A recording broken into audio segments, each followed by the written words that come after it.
Po tash më shumë të kjo i dedukohet atyre që falën ta ngrit më pak nivelin e të falmas.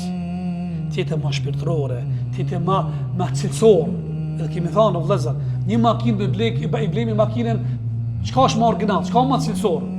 E blen dhe me le pyet, a është fullo prem? A e ka? Kur ta të namazi, falësh atë. Ushqimin më original, apo? Ushqim bio, nuk blen në thjesht, çmimi më shtret. E kur ton pyetje çështjet fetare, adhurim, kaluse. Tu e merr vesh se te na shka pesh, ose shkurt.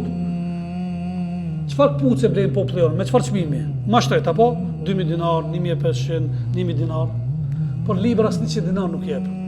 Se të na më shumë na intereson me vesh kamën se sa me mush kokën diturin. Ajo kuptot? Dhe i dërguar Allah ka thënë ju'alat qurrat 'ayni fi salah.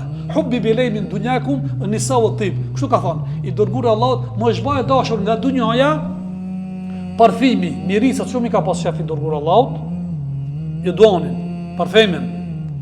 Dhe gratë veta.